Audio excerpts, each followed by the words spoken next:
Start. ಕನ್ನಡಕ ಇಲ್ಲ ಮುದ್ದು. ಇಲ್ಲ ಕನ್ನಡ. ಹೊರಡೋಣ ಮುದ್ದು. ಎಲ್ಲಿಗೆ ಹೋಗ್ತಾ ಇರೋದು? ಮೈಸೂರು. ಈಗ ಸ್ಟಾರ್ಟ್ ಆಗ್ತಾ ಇದೀವಿ ಮನೆಯಿಂದ ಮೈಸೂರಿಗೆ. Hey guys, welcome back to my channel Deepu Kannada blogs. Hey guys, welcome to my channel ಮುದ್ದು ವ್ಲಾಗ್ಸ್.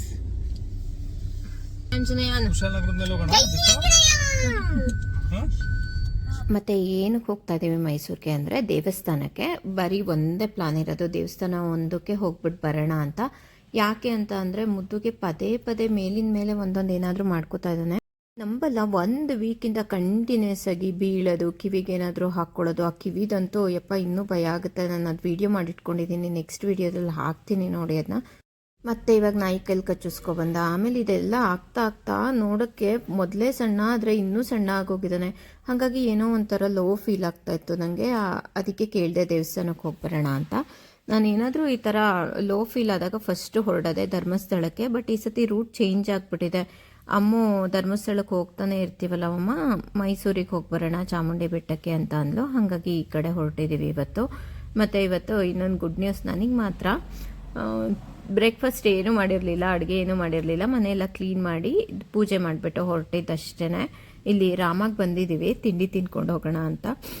ಇಲ್ಲಿ ಸಂತೋಷ್ ಫುಲ್ ಡಯಟಲ್ಲಿದ್ದರು, ಪಾಪ ಹಾಳು ಮಾಡಿದೆ ಅಂತ ಸಿಟ್ಟು ಬಂದಿದೆ ಅವರಿಗೆ. ಆಮೇಲೆ ಅವ್ರು ಇಡ್ಲಿ ತೊಗೊಂಡ್ರು, ನಾವು 3 ಜನ ಪೂರಿ ತಿಂದ್ವಿ. ಇಷ್ಟು ಸ್ಟ್ರಿಕ್ಟ್ ಡಯಟ್ ಯಾಕೆ ಅಂತ ಅಂದರೆ ಪಾರ್ಟಿ ಮಾಡಿ ಮಾಡಿ ಜೀವನ ಜಿಗುಪ್ಸೆ ಬಂದು ಅವರಿಗೆ ಬೇಜಾರಾಗಿ ಇವಾಗ ಒಂದು ಹೆಲ್ತಿ ವೇನಲ್ಲಿ ಇರೋಕ್ಕೆ ಡಯಟ್ ಸ್ಟಾರ್ಟ್ ಮಾಡ್ಕೊಂಡಿದ್ದಾರೆ. ಅದಕ್ಕೆ ಹೇಳ್ತಾ ಇದ್ದೆ, ಪೂರಿ ತಿನ್ನೋಕ್ಕೆ ಹಿಂಗೆ ಆಡ್ತಾ ಇದ್ದೀರಲ್ಲ, ಜ್ಯೂಸ್ ಕುಡಿದ್ರೆ ಏನೂ ಆಗಲ್ವಾ ಅಂತ.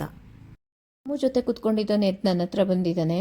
ಒಂದು ಸಾಂಗ್ ಹೇಳಿ ಹೇಳಿ ಹೇಳಿ ಎಲ್ಲರಿಗೂ ತಲೆ ತಿಂತಾ ಇದ್ದಾನೆ. ಸ್ಕೂಲಲ್ಲಿ ಒಂದು ಸಾಂಗ್ ಅಂದರೆ ಕನ್ನಡ ಪದ್ಯ, ಅದು ಹೇಳ್ಕೊಟ್ಬಿಟ್ಟಿದ್ದಾರೆ. ಅದು ಎಷ್ಟು ಇಂಪ್ರೆಸ್ ಆಗಿದ್ದಾನೋ ಅದಕ್ಕೆ. ಸ್ನಾನ ಮಾಡುವಾಗಲೂ ಕೂತಾಗ್ಲೂ ನಿಂತಾಗ್ಲೂ ಅದೇ. ನಮ್ಮನೇಲಿ ಎಲ್ಲರಿಗೂ ಬಾಯಿಗೆ ಬಂದ್ಬಿಟ್ಟಿದೆ, ಅಷ್ಟು ಸಲ ಹೇಳಿದ್ದಾನೆ. ನೀರು ಹಾಕೊಂಡು ಹಿಂಗೆ ಆಟಾಡ್ತಿದ್ದಾನು, ಇಟ್ಕಿದಂಗೆ ಮಾಯ ಆಗ್ಬಿಟ್ಟಿದ್ದಾನೆ. ಟೇಬಲ್ ಕೆಳಗಡೆ ಹೋಗಿ ಕೂತ್ಕೊಬಿಟ್ಟಿದ್ದಾನೆ. ನನಗೆ ಮೊದಲೇ ಕಿತಾಪತಿ ನನ್ನ ಮಗ ಎಲ್ಲೋದ್ನಪ್ಪ ಅನ್ಸ್ಬಿಡ್ತು. ಎಲ್ಲೋದ ಮುದ್ದು? ಅಲ್ಲೇನು ಮಾಡ್ತಾ ಇದೆಯೋ? ಟಿಶ್ಯೂ ಪೇಪರ್ ಹಾಕೊಂಡಿದ್ದೆ ಸ್ಲಿಪ್ಪರ್ ಹಂಗೆ. ನೀರು ಬಂದಿತ್ತಲ್ಲ ಅದಕ್ಕೆ ತೆಗೆತಾ ಇದ್ದೀನಿ. ಅಯ್ಯೋ, ನನಗೆ ಹೋಟೆಲಲ್ಲಿ ಇಡ್ಲಿನ ನೋಡಿದ್ರೆ ಆಗಲ್ಲ ಗೈಸ್. ಯಾರಾದರೂ ಈ ಥರ ಇದ್ದೀರಾ ಇಡ್ಲಿ ಕಂಡ್ರೆ ಆಗದೆ ಇರೋರು? ನನಗೆ ಮನೆಯಲ್ಲಿ ಅದು ಬೇಳೆ ಸಾರು ಮಾಡಿದ್ರೆ ಒಂದು ಸ್ವಲ್ಪ ಇಡ್ಲಿ ಓಕೆ, ಇಲ್ಲ ಅಂತಂದರೆ ನನಗೆ ಇಡ್ಲಿ ಅಂದ್ರೇ ಆಗಲ್ಲ. ಅದು ಏನಪ್ಪ ಗೊತ್ತಿಲ್ಲ. ದೋಸೆ ಅದೆಲ್ಲ ಓಕೆ, ಬಟ್ ನಂಗೆ ಆಗದೆ ಇರೋ ಒಂದೇ ಒಂದು ತಿಂಡಿ ಅಂದರೆ ಅದು ಇಡ್ಲಿ ಮಾತ್ರನೇ. ನೀವು ನಂತರ ಯಾರಾದರೂ ಇದ್ದೀರಾ? ಅದಕ್ಕೆ ನಾನು ಅಮ್ಮ ಮುದ್ದು 3 ಜನನೂ ಪೂರಿ ತೊಗೊಂಡಿದ್ವಿ. ಮತ್ತೆ ಆ ಸಾಂಗ್ ಹೇಳಿ ಹೇಳಿ ಹಾಗೆ ತಲೆ ತಿಂತಾಯಿದ್ದ, ಅದಕ್ಕೆ ಬೈದೆ ಅಂತ ಮುನ್ಸ್ಕೊಂಡು ಕೂತಿದ್ದಾನೆ. ಒಂದೊಂದು ಸಲ ಅನಿಸುತ್ತೆ ನನಗೆ, ಹಿಂಗೆ ಮುನ್ಸ್ಕೊಂಡಾದ್ರೂ ಪರವಾಗಿಲ್ಲ, 1 ಗಂಟೆ ಸುಮ್ಮನೆ ಕುತ್ಕೊಬಿಟ್ರೆ ಸಾಕು, ಕೈ ಕಾಲೇ ಎಲ್ಲ ಸುಮ್ಮನೆ ಇಟ್ಕೊಂಡು ಅಂತ. ಹಂಗಿರೋಕ್ಕೆ ಸಾಧ್ಯನೇ ಇಲ್ಲ. 5 ನಿಮಿಷ ಮತ್ತೆ ಬಂದೇ ಬಿಡ್ತಾನೆ. ಮ್ಯಾಕ್ಸಿಮಮ್ 5 ನಿಮಿಷ ಇದ್ದರೆ ಅದೇ ಹೆಚ್ಚು. ನಾನೇನಾದರೂ ಬೈದರೆ ಅಲ್ಲಿಂದ ಅಮ್ಮು ಹತ್ರ ಹೋಗ್ತಾನೆ. ಅವಳಿಗೂ ಏನಾದರೂ ಕಿತಾಪತಿ ಮಾಡಿ, ಅವಳು ಮುದ್ದು ಮಾಡ್ತಾಳೆ ಜಾಸ್ತಿ, ಆದರೂ ಕಿತಾಪತಿ ಮಾಡಿ ಅವಳಿಗೂ ಹಿಂಸೆ ಕೊಟ್ಟು ಯಪ್ಪ ಸಾಕು ಅನ್ನಿಸ್ಬಿಡ್ತಾನೆ ಒಂದೊಂದ್ಸಲ. ಈ ಹೊಳೆನರಸೀಪುರಕ್ಕೆ ಹೋಗೋ ಹತ್ರ ರೋಡ್ ಬೇರೆ ಬ್ಲಾಕ್ ಆಗಿದೆ ಮಧ್ಯದಲ್ಲಿ. ಇವಾಗ ಸುತ್ತಕೊಂಡು ಹೋಗಬೇಕು. ದೇವೇಗೌಡರು ಊರು ಸಿಗುತ್ತೆ ಸುತ್ತಕೊಂಡು ಹೋಗ್ಬೇಕಾದ್ರೆ. ಯಾವಾಗ ಬಂದರೂ ಈ ರೋಡ್ ಬ್ಲಾಕ್ ಆಗೇ ಇರುತ್ತಪ್ಪ. ಅದೇನು ಓಪನ್ ಮಾಡಿದಾರೋ ಇಲ್ಲೋ ಅಂತಲೂ ಗೊತ್ತಿಲ್ಲ. ನಾವು ಲಾಸ್ಟ್ ಟೈಮ್ ಒಂದು 2-3 ವರ್ಷನೇ ಆಯಿತು ಅನಿಸುತ್ತೆ, ಆವಾಗ ಬಂದಾಗಲೂ ಈ ರೋಡ್ ಕ್ಲೋಸೇ ಆಗಿತ್ತು. ಈ ಪ್ಲೇಸ್ ಅಂತ ಎಷ್ಟು ಚೆನ್ನಾಗಿದೆ ನೋಡಿ. ನೀರು ತುಂಬಿರೋದಕ್ಕೂ ಅದಕ್ಕೂ ತುಂಬ ಚೆನ್ನಾಗಿ ಕಾಣಿಸ್ತಾ ಇತ್ತು. ಫುಲ್ಲು ಬ್ಲೂ ವಾಟರ್, ಕ್ಲೀನಾಗಿರೋ ವಾಟರ್ ನೋಡ್ತಾ ಇದ್ರೆ ಹಂಗೆ ರಿಲ್ಯಾಕ್ಸಿಂಗ್ ಆಗಿತ್ತು. ಮೇ ಬಿ ಹೇಮಾವತಿ ನದಿ ಅನಿಸುತ್ತೆ. ಇವಾಗ ಇಷ್ಟೊಂದು ತುಂಬಿದೆಯಲ್ಲ ಅನ್ನಿಸ್ತು. ಇಲ್ಲ ಡ್ಯಾಮಲ್ಲಿ ನೀರು ಬಿಟ್ಟಿದ್ದಾರೋ ಏನೋ ಗೊತ್ತಿಲ್ಲ. ನಿಧಾನಕ್ಕೆ ಹೋಗ್ತಾಯಿದ್ರು ಸಂತೋಷ್. ನಾನು ಯಾವಾಗ ಸ್ವಲ್ಪ ಸ್ಲೋ ಮಾಡಿ ಅಂದ ತಕ್ಷಣ ಫಾಸ್ಟಾಗಿ ಹೋಗ್ತಾ ಇದ್ದಾರೆ. ಕಿತಾಪತಿ ತಾನೇ ಇದು. ಹೇಳಿದ್ನಲ್ಲ ನೋಡಿ, ನಮ್ಮ ದೇವೇಗೌಡರು ಊರು ಬಂದೇ ಬಿಡ್ತು. Paduvalippe, if I am not wrong, Padulippe ಅಂತ ಯೂಶಲಿ ಪ್ರೊನೌನ್ಸ್ ಮಾಡೋದು. ಇದ್ರೊಳಗಿಂದನೇ ಹೋಗಬೇಕು ಇವಾಗ ಹೊಳೆನರಸೀಪುರಕ್ಕೆ. ಪ್ಲೀಸ್ ಕರ್ಕೊಂಡೋಗಿ ಹೋಗ್ಬೇಕಾರೆ. ಮತ್ತೆ ಇದು ಹೊಳೆನರಸೀಪುರ ಪಾರ್ಕು. ನಾವು ಚಿಕ್ಕವರಿದ್ದಾಗ ಹೊಳೆನರಸೀಪುರದಲ್ಲೇ ಇದ್ದಿದ್ದು. ಈ ಪಾರ್ಕು ಆವಾಗ ತಾನೇ ಓಪನ್ ಮಾಡಿದ್ರು. ಇನ್ನೂ ಇದೆಯಲ್ಲ ಪಾರ್ಕ್ ಅನ್ನಿಸ್ತು. ಏನೋ ಸೆಲೆಬ್ರೇಷನ್ ಅನಿಸುತ್ತೆ, ನ್ಯೂ ಇಯರು ಇಲ್ಲ ಕ್ರಿಸ್ಮಸ್ಗೂ ಗೊತ್ತಿಲ್ಲ. ಈ ಥರ ಎಲ್ಲ ಟೇಪ್ ಎಲ್ಲ ಹಾಕಿದ್ರು. ಆಮೇಲೆ ಸುಮಾರು ಕಡೆ ಹಾಕಿದ್ರು. ಇದಾದ್ಮೇಲೆ ಮುಂದಕ್ಕೂ ಆಮೇಲೆ ಹೊಳೆನರಸೀಪುರ ಬಂತು ಅಂದರೆ ನಂಗಂತೂ ನಮ್ಮ ಚೈಲ್ಡ್ಹುಡ್ಡೇ ನೆನಪಾಗುತ್ತೆ. ಈಗಲೂ ಯಾವ ಮೂಲೆಯಲ್ಲಿ ಬಿಟ್ರೂ ಬರ್ಬೋದು, ಅಷ್ಟು ಗೊತ್ತಿದೆ ಹೊಳೆನರಸೀಪುರ. ಆಮೇಲೆ ಇದು ನಮ್ಮಪ್ಪ ಕೆಲಸ ಮಾಡ್ತಿದ್ದಂಥ ಸ್ಟೇಷನ್ನು. ಇದ್ರ ಪಕ್ಕನೇ ಸ್ಕೂಲ್ ಇತ್ತು, ಅದ್ರ ಪಕ್ಕನೇ ನಮ್ಮ ಪೊಲೀಸ್ ಕ್ವಾರ್ಟರ್ಸಲ್ಲಿ ಇದ್ದಿದ್ದು ನಾವು. ಅದು ಖಾಲಿ ಇದ್ದಿದ್ದ ಜಾಗಗಳೆಲ್ಲ ಬಿಲ್ಡಿಂಗ್ಗಳಿಂದ ತುಂಬೋಗಿದೆ. ಚಿಕ್ಕ ಚಿಕ್ಕ ಬಿಲ್ಡಿಂಗ್ಗಳೆಲ್ಲ ದೊಡ್ಡದಾಗಿ ಅಪ್ಗ್ರೇಡ್ ಮಾಡಿದ್ದಾರೆ. ಪೊಲೀಸ್ ಸ್ಟೇಷನ್ನು ಚಿಕ್ಕದಿತ್ತು, 1 ಸ್ಟೋರಿ ಇತ್ತು, ಇವಾಗ ಆ ಥರ ಮಾಡಿದ್ದಾರೆ. ಆಮೇಲೆ ಯಪ್ಪ ಎಷ್ಟು ಮೆಮೊರೀಸ್ ಇದೆ ಈ ಪ್ಲೇಸಲ್ಲಿ ಅಂತಂದರೆ, ಆ ಚೈಲ್ಡ್ಹುಡ್ಡೇ ಎಷ್ಟೋ ಚೆನ್ನಾಗಿರುತ್ತೆ ಅನಿಸುತ್ತೆ ನನಗೆ. ಇಲ್ಲಿಗೆ ಹೋದಾಗೆಲ್ಲ ಮೈಸೂರಿಗೆ ಹೋಗೋದು ಅಂತ ಅಂದರೆ ಇಲ್ಲಿ ಹೋಗ್ತೀವಿ ಅನ್ನೋದೇ ಖುಷಿ. ಆ ವೈಟ್ ಪೇಂಟ್ ಮಾಡಿದಾರಲ್ಲ ಅದೇ ಕ್ವಾರ್ಟರ್ಸು ಇನ್ನೂ ಇದೆಯಲ್ಲ ಸದ್ಯ, ಅಷ್ಟು ವರ್ಷದಿಂದ.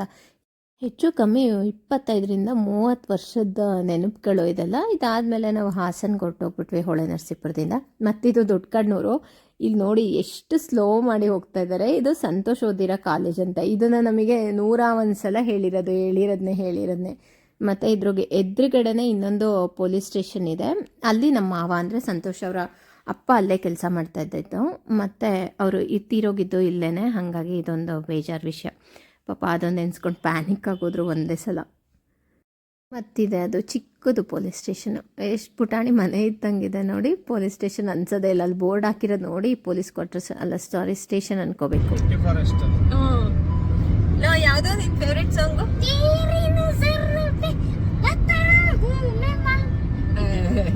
ಯಾವ ಮೂವಿದು? ಯಾರಪ್ಪ ಅಳ್ತಾ ಇದ್ರೆ ಯಾವುದೋ ಮೂವಿ ನೋಡಿ, ತಾರೇ ಜಮೀನ್ ಪರ್ ನೋಡಿ. ಯಾರು ಹಂಗೆ ಕರ್ಕೊಂಡೋಗಿ ಹಾಸ್ಟೆಲಿಗೆ ಬಿಡೋದು ನೀನು ಹಿಂಗೆ ಆಡ್ತಾ ಇದ್ರೆ ಗೊತ್ತಾಯ್ತಾ? ಅವ್ನು ಹಾಸ್ಟೆಲ್ಗೆ ಹೋದ್ಮೇಲೆ ಅಲ್ವಾ ಒಳ್ಳೆ ಬುದ್ಧಿ ಕಲಿಯೋದು. ನೀನು ಹೋಗು, ನೋಡಕ್ ನಿನಗೆ ಇದ್ದಾನೆ ಅವನು.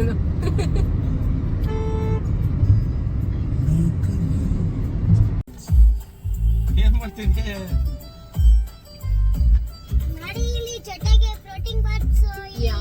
ನೋಡಿ ಇಲ್ಲಿ ಪ್ರೋಟೀನ್ ಜೊತೆಲಿ ತಗೊಂಬಂದಿದ್ದಾರೆ. ಅದು ಮರ್ತೋಗಿದ್ದೀನಿ ಅಂತ ಇವಾಗ ಸೈಡಿಗೆ ಹಾಕೊಂಡು ಕುಡಿತಾ ಇರೋದು. ನಾನು ಸ್ಟಾರ್ಟ್ ಮಾಡಬೇಕು ಗೈಸ್. ಇವ್ರು ನೋಡ್ತಾ ಇದ್ರೆ ನನಗೆ ಬೇಜಾರಾಗ್ತದೆ. ಹೆಚ್ಚು ಕಮ್ಮಿ 6 kg ಜಾಸ್ತಿ ಆಗಿದ್ದೀನಿ. ನಾನು ಸ್ಟಾರ್ಟ್ ಮಾಡ್ತೀನಿ ಇಷ್ಟರಲ್ಲೇ ಡಯಟ್. ಹೆಚ್ಚು ಕಮ್ಮಿ ಹೊಳೆ ನರಸೀಪುರದಿಂದ ಸ್ಟಾರ್ಟ್ ಆದರೆ ಮೈಸೂರವರೆಗೂ ರೋಡ್ ಹಿಂಗೇನೆ ಬರೀ ಪ್ಯಾಚಸ್ಸೇ. ಆ ರೋಡ್ಗಿಂತ ಜಾಸ್ತಿ ಬರೀ ಪ್ಯಾಚೇ ಇದೆ. ಈ ಪ್ಯಾಚ್ ಹಾಕೋದ್ರೊಳಗೆ ಹೊಸ ರೋಡೇ ಮಾಡಿಬಿಡ್ಬೋದಿತ್ತೇನೋ ಅನ್ನಿಸ್ತಾ ಇತ್ತು. ಆಮೇಲೆ ಏನಂದರೆ ಎಷ್ಟು ಗುಂಡಿಗಳಿದ್ದು, ಇಷ್ಟು ಪ್ಯಾಚ್ ಒಳಗೆಲ್ಲ ಗುಂಡಿ ಇತ್ತು ಅಂದರೆ ಇಮ್ಯಾಜಿನ್ ಮಾಡ್ಕೊಳಕ್ಕೆ ಆಗ್ತಾಯಿಲ್ಲ. ರೋಡಲ್ಲಿ ಪಾಪ ಹೆಂಗೆ ಓಡಾಡೋದು ಏನು ಕತೆನೋ. ಸದ್ಯ ಮುಚ್ಚಿದಾರಲ್ಲ ಗುಂಡಿನಾದ್ರು ಅಂತ ಖುಷಿ ಪಡಬೇಕು. ಎಷ್ಟು ದೂರ ಹೋದರೂ ಅಷ್ಟು ದೂರನೂ ಪ್ಯಾಚಸ್ಸೇ. ನೀವು ನೋಡ್ತಾ ಇದ್ದೀರಲ್ಲ, ನಾನು ಈಗ ಮುಗಿಯುತ್ತೆ ಅಂತ ನೋಡ್ತಾ ಇದ್ದೆ. ಇಲ್ಲ, ಮೈಸೂರಿಗೂ ಅದು ಪ್ಯಾಚಸ್ ಹಾಗೇನೇ ಇದೆ. ಇಲ್ಲೇನು ಅಂತ ಅಂದರೆ ಒಂದು ಸಾಂಗ್ ಕೇಳಕ್ಕೆ ಬಿಡ್ತಾ ಇಲ್ಲ. ಸ್ಟೇರಿಂಗಲ್ಲಿ ಕೊಟ್ಬಿಟ್ಟಿದಾರಲ್ಲ, ಮಕ್ಕಳು ಥರ ಚೇಂಜ್ ಮಾಡಿದ್ದು ಕೇಳಿ ಸಾಕಾಗಿ ಹೋಗಿ ನಾನು ಅಲ್ಲಿ ಪ್ರೆಸ್ ಮಾಡಿ ಇಟ್ಕೊಬಿಡ್ತಿದ್ದೆ. ಅದಕ್ಕೆ ನನ್ನ ಕೈ ಇಟ್ಕೊಂಡಿದ್ದಾರೆ. ಮುದ್ದು ನಂದು ಇಟ್ಕೊಂಡಿಲ್ಲ ಅಂತ ಹಿಂಗೆ ಫನ್ ಮಾಡಿಕೊಂಡು ಹಂಗೂ ಹಿಂಗೂ ಹೋದ್ವಿ. ಇಲ್ಲಿ ನೋಡಿ, ಇಲ್ಲೂ ಹಾಕಿದ್ದಾರೆ ಆ ಥರದ್ದು ಸೆಲೆಬ್ರೇಷನಿಗೆ. ಮತ್ತು ಮುಂದೆ ಏನೋ ಹನುಮ ಜಯಂತಿನ ಏನೋ ಸೆಲೆಬ್ರೇಟ್ ಮಾಡ್ತಾಯಿದ್ರು ಅನಿಸುತ್ತೆ. ಇದಂತೂ ಚೆನ್ನಾಗಿತ್ತು ನೋಡೋಕ್ಕೆ. ಅವರು ಒಬ್ಬರು ಆ ಥರ ಹಾಕೊಂಡು ಡ್ಯಾನ್ಸ್ ಮಾಡ್ತಾಯಿದ್ರು. ಹತ್ರಕ್ಕೆ ಬಂದ್ಬಿಟ್ರು. ನಾನು ಫೋನೇ ಬಿಟ್ಬಿಟ್ಟೆ ಸಡನ್ನಾಗಿ. ಎಷ್ಟು ಚೆನ್ನಾಗಿದೆ ನೋಡಿ ನೋಡೋಕ್ಕೆ. ತುಂಬ ವರ್ಷಗಳೇ ಆಯಿತು ನಾನಂತೂ ಈ ಥರದ್ದೆಲ್ಲ ನೋಡಿ. ಹತ್ರಕ್ಕೆ ಬಂದ್ಬಿಟ್ರು. ಪಾಪ ಇವರೆಲ್ಲ ನಮ್ಮನ್ನು ಈ ಥರ ಎಲ್ಲ ಹಾಕ್ಕೊಂಡು ಎಷ್ಟು ಖುಷಿ ಪಡಿಸ್ತಾರೆ. ಅದ್ರೊಳಗಡೆ ಅದು ಹೆಂಗಿರ್ತಾರೆ ಏನೋ, ಅದು ಈ ಉರಿ ಬಿಸಿಲಲ್ಲಿ. ನಿಜವಾಗ್ಲೂ ಆ ಥರ ಯೋಚನೆ ಮಾಡೋಕ್ಕೋದ್ರೆ ಪಾಪ ಅನಿಸುತ್ತೆ. ಬಟ್ ಅವರು ಎಂಟರ್ಟೈನ್ ಮಾಡ್ತಾರಲ್ಲ ಅಷ್ಟು ಕಷ್ಟಪಟ್ಟು, ಅದು ಖುಷಿಯಾಗುತ್ತೆ. ಫುಲ್ಲು DJ ಡ್ಯಾನ್ಸು ಎಲ್ಲ ಜೋರಾಗಿತ್ತು ಅಲ್ಲಿ. ಇಲ್ಲಿ ನೋಡಿ ನಮ್ಮ ಮುದ್ದನ ಅವರು ಎಲ್ಲ ಥರದ್ದು ಕೇಸರಿ ಶಾಲ್ ಹಾಕ್ಕೊಂಡಿದ್ರಲ್ಲ, ಇವನಿಗೆ ಬಿಜ್ನಳ್ಳಿಗೆ ಹೋದಾಗ ಕೊಟ್ಟಿದ್ರು. ಅದನ್ನು ಕಾರಲ್ಲಿ ಇಟ್ಕೊಂಡಿದ್ದ. ಅವ್ರು ಹಾಕ್ಕೊಂಡಿರೋದೆಲ್ಲ ನೋಡ್ಬಿಟ್ಟು ಇವನು ತಗೊಂಡು ಕತ್ತಿಗೆ ಹಾಕೊಂಡು ಕೂತಿದ್ದಾನೆ. ಹಾಕೊಂಡು ಕೂತ್ಕೊಂಡು ಜೈ ಶ್ರೀರಾಮ್ ಅದು ಇದು ಅಂತ ಏನೇನೋ ಹೇಳ್ತಾ ಇದ್ದ. ಸ್ವಲ್ಪ ಹೊತ್ತು ಅವ್ರು ಏನೇನು ಹೇಳ್ತಾ ಇದ್ರು ಅದನ್ನು ಇವನು ಹೇಳ್ತಾ ಇದ್ದ. ಮತ್ತು ಇಲ್ಲಿ ಕಣ್ಣು ನೋಡ್ತಾ ಇದ್ದೀನಿ, ಅವಾಗವಾಗ ಅಬ್ಸರ್ವ್ ಮಾಡ್ತಾನೆ ಇರ್ತೀನಿ ಅವ್ನ ಕಣ್ಣು ಹೆಂಗಾಗಿದೆ ಏನು ಅಂತ. ಅದು ಏನಾಗ್ತದೆ ಅಂದರೆ ಕಣ್ಣು ಇನ್ಫೆಕ್ಷನ್ ಬೇರೆ ಜಾಸ್ತಿ ಆಗ್ತದೆ ಅವನಿಗೆ. ಹಾಗಾಗಿ ನೆಕ್ಸ್ಟ್ ಮಂತು ಅದು ಬೇರೆ ಕರ್ಕೊಂಡು ಹೋಗೋದಿದೆ. ಒಂದೊಂದಲ್ಲ ಮಾತ್ರ ನಮ್ಮ ಮುತ್ತದು. ಮತ್ತೆ ಸುಮ್ಮನೆ ಕುತ್ಕೋತಾನೆ ಇಲ್ಲ. ಮತ್ತೆ ಸ್ಟಾರ್ಟ್ ಮಾಡ್ದ ಪೊಯಮ್ನ, ಕನ್ನಡ ಪೊಯಮ್ನ. ಒಂದ್ಸಲ ಪೂರ್ತಿ ಹೇಳ್ಬಿಡು, ವಿಡಿಯೋದಲ್ಲಿ ಹಾಕ್ತೀನಿ, ಮತ್ತೆ ಹೇಳಬಾರ್ದು ಅಂತ ಹೇಳಿದ್ದೀನಿ, ಕೇಳಿಸ್ಕೊಳ್ಳಿ.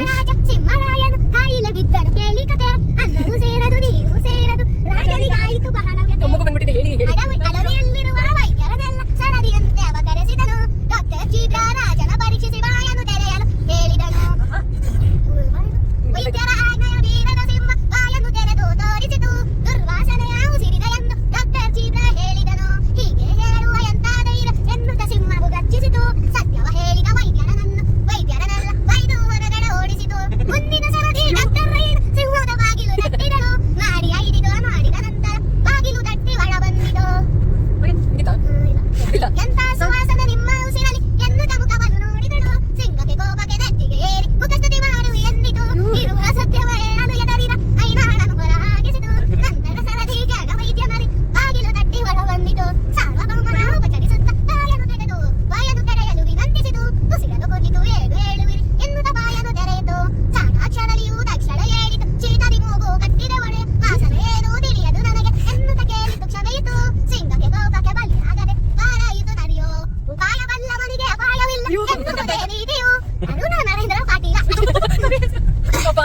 ಪೊಯಮ್ ಅಂತೂ ಕೇಳಿ ಕೇಳಿ ಕೇಳಿ ಸ್ನಾನ ಮಾಡುವಾಗ ಹೋದೆ, ಮಲಗುವಾಗ ಹೋದೆ, ಎದ್ದಾಗ ಹೋದೆ, ಎಷ್ಟೇ ಸಲ ಹೇಳಿರ್ಬೋದು ನನಗೆ. ಹಿಂಗೆಲ್ಲ ಹೆಂಗೆ ಅನ್ನಿಸ್ತು, ನಮ್ಮ ಮುದ್ದು ಕನ್ನಡ ಪದ್ಯ ಹೇಳಿ ಹೇಳಿ ನಮಗೂ ಬರ್ಸಿದ್ದಾನೆ, ಜೊತೆಗೆ ತಲೆನೋವು ಬರ್ಸಿದ್ದಾನೆ. ಅಂತೂ ಇಂತೂ ಮುದ್ದು ಕಾಟದ ಜೊತೆಗೆ ಬೆಟ್ಟ ರೀಚ್ ಆದ್ವಿ. ಇವಾಗ ಆಲ್ಮೋಸ್ಟ್ ಬೆಟ್ಟದ ಹತ್ತತ್ರನೇ ಇದ್ದೀವಿ. ತುಂಬ ಬೇಗ ಅಂದರೆ ಬೇಗನೆ ದರ್ಶನ ಆಯಿತು. ಒಳಗಡೆ ಎಲ್ಲೋ ಅಲ್ಲೋ ಇಲ್ವಲ್ಲ ವೀಡಿಯೋಸು, ಹಾಗಾಗಿ ತಗೊಳ್ಳಿಲ್ಲ. ಮತ್ತು ಅಲ್ಲಿಗೆ ಸ್ವಲ್ಪ ರಿಲ್ಯಾಕ್ಸ್ಡಾಗಿ ಹೋಗೋದೇ ಬೆಟರು. ಫೋನು ಗಿನ್ನೆಲ್ಲ ಸೈಡಲ್ಲಿ ಇಟ್ಬಿಟ್ಟು ಮನಸ್ಸಲ್ಲಿ ದೇವ್ರನ್ನ ನೆನೆಸ್ಕೊಂಡು ಹೋಗಿ ಬಂದರೆ ಒಳ್ಳೆಯದು. ಇಲ್ಲ ಈ ಬೆಟ್ಟ ಅಂತೂ ಸೋ ಸ್ಪೆಷಲ್. 18 ಶಕ್ತಿಪೀಠಗಳಲ್ಲಿ ಅಂದರೆ 18 ಮಹಾಶಕ್ತಿ ಪೀಠಗಳಲ್ಲಿ ಇದು ಒಂದಲ್ವಾ. ಮತ್ತು ಈ ಕತೆ ಎಲ್ಲರಿಗೂ ಗೊತ್ತೇ ಇರುತ್ತೆ. ಪಾರ್ವತಿ ಸತಿಯಾಗಿದ್ದಾಗ ಶಿವಂಗೆ ಅವಮಾನ ಮಾಡಿದ್ರು ಅವ್ರ ತಂದೆ ಅಂತ. ಅವ್ರ ತಂದೆ ಮಾಡ್ತಿದ್ದ ಅಗ್ನಿಕುಂಡಕ್ಕೆ ಹಾರಿಬಿಡ್ತಾರೆ ಹೋಮದಲ್ಲಿ. ಆವಾಗ ಅವ್ರ ದೇಹನ ಹೊತ್ಕೊಂಡು ಶಿವ ಪೂರ್ತಿ ಅಪ್ಸೆಟ್ ಆಗಿಬಿಟ್ಟು ಈ ಎಲ್ಲ ಲೋಕಗಳನ್ನೂ ಅಲಿತಾ ಇರ್ತಾರೆ ಅನ್ಕಾನ್ಷಿಯಸ್ ಆಗಿ. ಆಗ ಶಿವನೇ ಹೀಗಾದರೆ ಹೇಗೆ ಅಂತ ಎಲ್ಲ ದೇವತೆಗಳೆಲ್ಲ ವಿಷ್ಣು ಹತ್ರ ಹೋಗಿ ಕೇಳಿದಾಗ ಅವರು ತನ್ನ ಸುದರ್ಶನ ಚಕ್ರ ಬಳಸ್ಕೊಂಡು ಅದನ್ನು ದೇಹನ 108 ಪೀಸಾಗಿ ಮಾಡ್ತಾರೆ. ಅದು ಪೀಸ್ ಎಲ್ಲೆಲ್ಲ ಹೋಗಿ ಬೀಳುತ್ತೆ. ಅದರಲ್ಲಿ 51 ಇಂಡಿಯಾದಲ್ಲಿದೆ. ಮತ್ತು 18 ಮಹಾಶಕ್ತಿ ಪೀಠಗಳಾಗಿ ಕನ್ಸಿಡರ್ ಮಾಡಿರೋದ್ರಲ್ಲಿ ಇದು ಒಂದು. ಹಾಗಾಗಿನೇ ಆ ಪಾಸಿಟಿವ್ ವೈಬ್ನ ನೀವು ಇಲ್ಲಿ ಬಂದರೆ ಡೆಫಿನೆಟ್ಲಿ ಫೀಲ್ ಮಾಡ್ಬೋದು. ಮತ್ತು ಇಲ್ಲಿ ಸತೀದೇವಿದು ಕೂದಲು ಬಿದ್ದಿದೆ ಅನ್ನೋ ಪ್ರತೀತಿ ಇದೆ. ಮತ್ತು ನಮ್ಮ ಮುದ್ದುಗೆ ಸ್ವೀಟ್ಸ್ ಅಂದರೆ ಅಷ್ಟು ಆಗಲ್ಲ. ಅವ್ನು ಬೇಡ ಬೇಡ ಅಂತ ಹಠ ಮಾಡ್ತಾ ಇದ್ದಾನೆ. ಸಂತೋಷ್ ಬಿಡ್ತಲ್ಲ, ಇಲ್ಲಿ ತಿನ್ನು ಅಂತ ಹಿಂಸೆ ಕೊಡ್ತಾ ಇದ್ದಾರೆ. ಮತ್ತು ಶಾಪ್ಸ್ ಎಲ್ಲ ಇತ್ತಲ್ಲ, ಅಲ್ಲಿ ಈ ಥರ ಎಲ್ಲರೂ ದಾರ ಕಟ್ಟಿಸ್ಕೊತಾಯಿದ್ರು. ಹಾಗಾಗಿ ಇವನಿಗೂ ಒಂದು ಕಟ್ಟಿಸ್ದೆ ಇರಲಿ ಅಂತ. ಸ್ಕೂಲಲ್ಲಿ ಅಲ್ಲೋ ಇಲ್ಲ ಅಂತ ಹೇಳ್ದ, ಆದರೂ ಮನೆಗೆ ಹೋಗೋವರೆಗೂ ಇರಲಿ ಅಟ್ಲೀಸ್ಟು ಅಂತ. ಅದೇ ಈ ದಾರ ಬಿಚ್ಚೋಗುತ್ತೆ ಅಂತ ಗೊತ್ತು, ಆದ್ರೂ ಇದನ್ನೇ ಕಟ್ಟಿಸ್ತಾ ಇದ್ದೀನಿ, ಸ್ವಲ್ಪ ಹೊತ್ತಿರಲಿ ಕೈಲಿ ಅಂತ ಅಷ್ಟೇ. ಅಂದರೆ ಅವನಿಗೆ ನಾನು ಟೆಂಪಲಿಗೆ ಬಂದಿದ್ದೀನಿ ಅನ್ನೋ ಕಾನ್ಷಿಯಸ್ ಇರಲಿ ಅಂತ ಕಟ್ಟಿಸ್ತಾ ಇದ್ದೀನಿ. ಮತ್ತು ಇಲ್ಲಿಂದ ಹೋಗೋ ಅಷ್ಟೊತ್ತಿಗೆ ಅದು ಎಷ್ಟು ಆಟ ಸಾಮಾನಿಗೆ ಹಠ ಮಾಡ್ದ ಅಂತ ಅಂದರೆ, ಕೊನೆಗೊಂದು ವಾಚು ಏನೋ ಸಿಂಪಲ್ ಆಗಿರೋದೊಂದು ಬಾಲು ಆ ಥರದ್ದು ಒಂದೆರಡು ಕೊಡಿಸ್ದೆ ಅಷ್ಟೇ ಅವನಿಗೆ. ಯಾಕೆ ಅಂದರೆ ಏನು ಕೊಡಿಸಿದ್ರು 1-2 ಅವರ್ ಇದ್ದರೆ ಹೆಚ್ಚೋದು. ಇಲ್ಲಾಂದರೆ ಇದೇನು ತಗೊಂಡಿದ್ವಿ ಏನು ತೆಕ್ಕೊಟ್ಟಿದ್ವಿ ಅಂತ ನಮಗೆ ಮರ್ತೋಗಿರುತ್ತೆ. ಏನು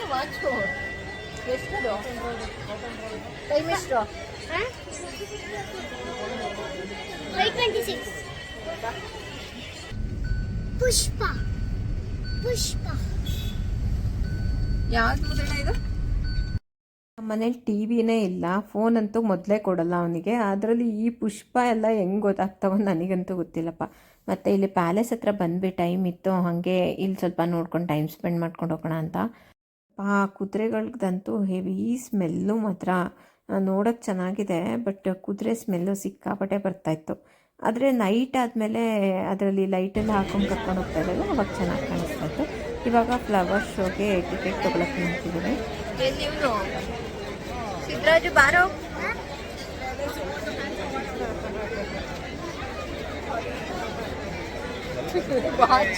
ಬರೀ ವಾಚ್ ತೋರಿಸಬೇಕಿದೆ.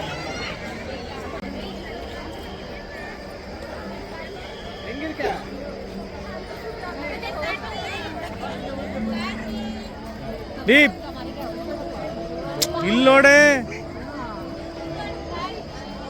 ಮತ್ತು ಇಲ್ಲಿ ಫ್ಲವರ್ ಶೋಗೆ ಬಂದಿದ್ವಿ. ಫ್ಲವರ್ ಶೋ ಅಂತೂ ತುಂಬಾ ಚೆನ್ನಾಗಿತ್ತು. ಆ ಲೈಟಿಂಗ್ಸಿಗೂ ಆ ಫ್ಲವರ್ ಎಲ್ಲ ಪಾಟ್ಸ್ಗಳು ಒಂದೇ ಹತ್ರ ಇಟ್ಟಿದ್ದಕ್ಕೂ ತುಂಬ ಚೆನ್ನಾಗಿತ್ತು. ಮತ್ತು ಅರಮನೆನ ರೀಕ್ರಿಯೇಟ್ ಮಾಡಿದರು ಅದೇ ಥರ ಆಲ್ಮೋಸ್ಟ್ ಫ್ಲವರಲ್ಲಿ. ಮತ್ತು ತುಂಬ ಅನಿಮಲ್ಸ್ನ ಮಾಡಿದರು ಫ್ಲವರಲ್ಲಿ. ಏನೇನೋ ಹಾಗೆ ತೋರಿಸ್ತಾ ಹೋಗ್ತೀನಿ ನೋಡಿ. ತುಂಬ ಅಂದರೆ ತುಂಬಾ ಚೆನ್ನಾಗಿತ್ತು ಫ್ಲವರ್ ಶೋ ಮಾತ್ರ. ಬಟ್ ನಾವು ಬೆಂಗಳೂರಲ್ಲಿ ಹೋಗಿದ್ವಿ ಇದಕ್ಕಿಂತ ದೊಡ್ಡ ಫ್ಲವರ್ ಶೋಗೆ ಒಂದು ಸತಿ. ಲಾಲ್ಬಾಗು ಕಬ್ಬನ್ ಪಾರ್ಕು ಯಾವುದಪ್ಪ ಎರಡರಲ್ಲಿ ಒಂದರಲ್ಲಿ ಹಾಕ್ತಾರಲ್ಲ, ಆವಾಗ ತುಂಬ ವರ್ಷ ಆಯಿತು ಅದು ನೋಡಿ. ಇವಾಗ ಅದಾದಮೇಲೆ ನೆಕ್ಸ್ಟ್ ಫ್ಲವರ್ ಶೋ ಇದೆ, ಇದೇ 2ನೇ ಫ್ಲವರ್ ಶೋಗೆ ಹೋಗಿದ್ದು. ತುಂಬ ಮೆಡಿಸಿನಲ್ ಪ್ಲ್ಯಾಂಟ್ಸು ಆ ಥರದ್ದೆಲ್ಲ ತುಂಬ ಪ್ಲ್ಯಾಂಟ್ಸ್ಗಳನ್ನ ಇಟ್ಟಿದ್ರು.